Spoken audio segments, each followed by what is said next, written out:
अखिल भारतीय आयुर्वेद महासम्मेलन और महाराष्ट्र आयुर्वेद सम्मेलन का मुंबई कांदिवली के कमला विहार स्पोर्ट क्लब में संपन्न हुआ, जिसमें मुख्य अतिथि राष्ट्रीय अध्यक्ष वैद्य राकेश शर्मा, संगठन अध्यक्ष वैद्य रामदास आव्हाड थे और विशेष अतिथि वैद्य अनिल दुबे, वैद्य सतीश भट्टद, वैद्य शरद दुबे, वैद्य महेंद्र शिंदे मौजूद रहे। इस सम्मेलन के संयोजक वैद्य छोटे लाल यादव, वैद्य हरुजुता दुबे थे और इस कार्यक्रम को सफल बनाने में सभी पदाधिकारी का अमूल्य योगदान रहा, जिनके नाम है वैद्य बेला भट्ट, वैद्य हरि सिंह, वैद्य राघदेव यादव, वैद्य जे.के. राय, वैद्य सुरजीत कौर बाबा और भी कई गणमान्य लोग उपस्थित रहे और इस कार्यक्रम को सफल बनाया। क्या है पूरी खबरें, ये देखते हैं इस खास रिपोर्ट में।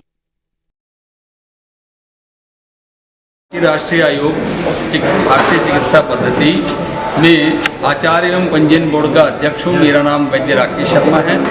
मेरी पढ़ाई जो है मुंबई से ही हुई है। मेरा मेन जो यहाँ आने का उद्देश्य था वो ये है कि भारत सरकार द्वारा आयुष मंत्रालय द्वारा विशेष करके एक हील इन इंडिया और हील बाय इंडिया का उपक्रम शुरू हुआ है, जिसको इम्प्लीमेंट करने के लिए आयुष्मान भारत डिजिटल मिशन में हमारे जितने भी आयुर्वेद, यूनानी और चिकित्सा पद्धति के चिकित्सक हैं, उनकी हेल्थ प्रोफेशनल रजिस्ट्री होनी जरूरी है, जो कि निःशुल्क रजिस्ट्रेशन होती है।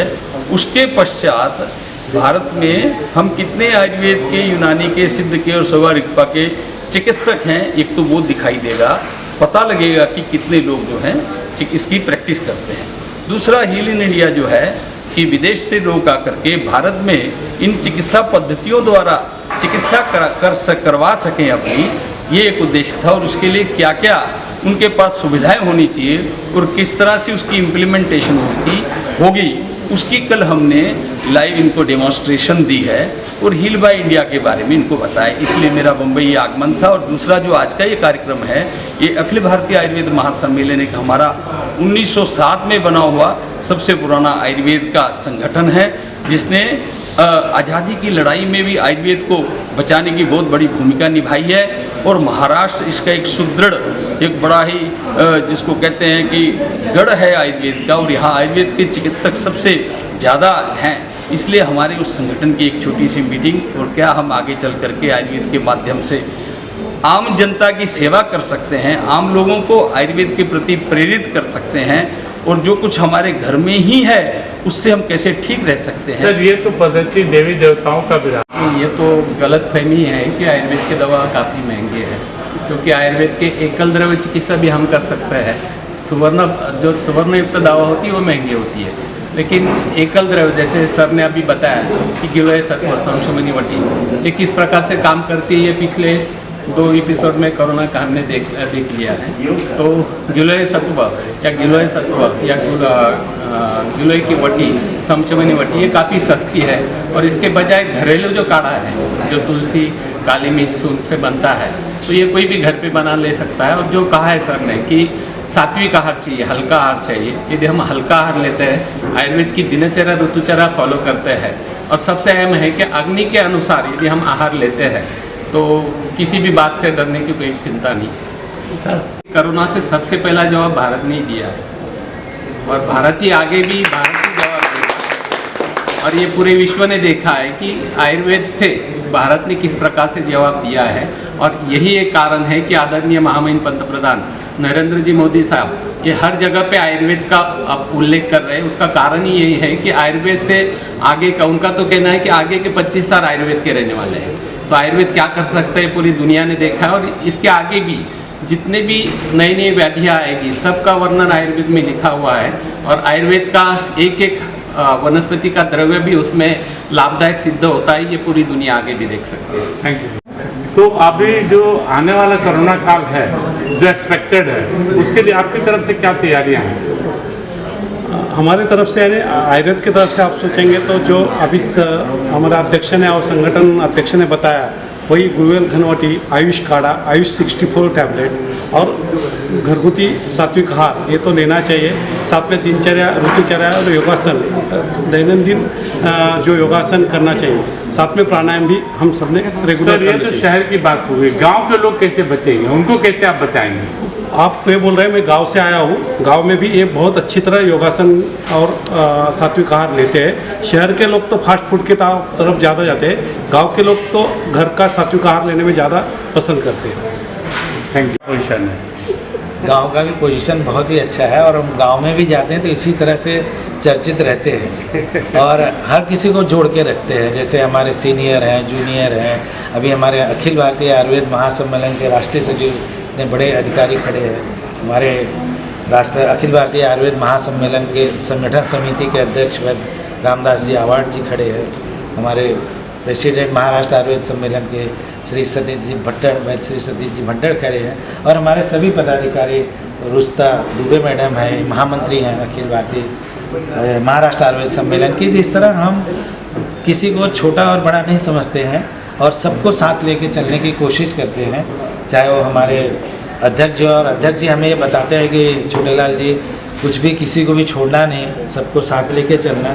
इनके परामर्श की वजह से हम थोड़ा सक्सेस रेट में एक आध पॉइंट बढ़ जाते हैं और इसके लिए हम एक बार फिर से अखिल भारतीय आयुर्वेद महासम्मेलन के राष्ट्रीय सचिव आदरणीय श्री वैद्य श्री राकेश जी शर्मा और अखिल भारतीय आयुर्वेद महासम्मेलन के संगठन समिति के अध्यक्ष वैद्य श्री रामदास जी आवाड जी का, महाराष्ट्र सम्मेलन के अध्यक्ष सतीश भट्टड़ जी का और सभी यहाँ पर उपस्थित महान भावों का तहे दिल से मैं छोटेलाल यादव और हमारी संगठन के मुंबई, महाराष्ट्र और अखिल भारतीय आयुर्वेद तरफ से एक बार सबका हार्दिक स्वागत करता हूँ और उसी के साथ साथ प्रभावशील चैनल के सभी अतिथियों का भी एक बार दिल से स्वागत करता हूँ कि आपने इतना समय दिया हमारे अध्यक्ष जी के साथ में, हम लोग के साथ में। इसके लिए हम सब आपके आभारी रहेंगे और जब भी कार्यक्रम करेंगे आपको जरूर बुलाएंगे। Thank you sir. नमस्कार, मैं डॉक्टर सुरजीत कौर बावा, वैद्य सुरजीत कौर बावा, महाराष्ट्र आयुर्वेद सम्मेलन की मैं साउथ मुंबई की प्रेसिडेंट हूँ, लेकिन एट द सेम टाइम मैं एक प्रैक्टिशनर भी हूँ। ये सम्मेलन जो है अखिल भारतीय आयुर्वेद सम्मेलन, महाराष्ट्र आयुर्वेद सम्मेलन, यहाँ पर जब हम जुड़े रहते हैं तो जैसे एक छोटा बच्चा अपने फैमिली में या अपने मॉम डैड, अपने बड़े भाई बड़ी बहन, छोटे भाई छोटी बहन के साथ जैसे हम लोग मिलकर रहते हैं, वैसे ही यहाँ पर it's very encouraging for me as a practitioner to be associated and to be connected with such great organizations where they are helping us grow from and they are also keeping us rooted. जैसे grounded बोलते हैं ना कि हम देश से भी जुड़े हैं and at the same time हमारी प्रैक्टिस भी बढ़ा रहे हैं। So thank you very much everyone, दिल से सबका धन्यवाद। रुजुता दुबे, महाराष्ट्र आयुर्वेद महासम्मेलन की मैं महाराष्ट्र की सेक्रेटरी हूँ और जिस तरह से आयुर्वेद का पूरे भारत में प्रचार और प्रसार होना चाहिए, उतना प्रचार और प्रसार नहीं देखा जाता है।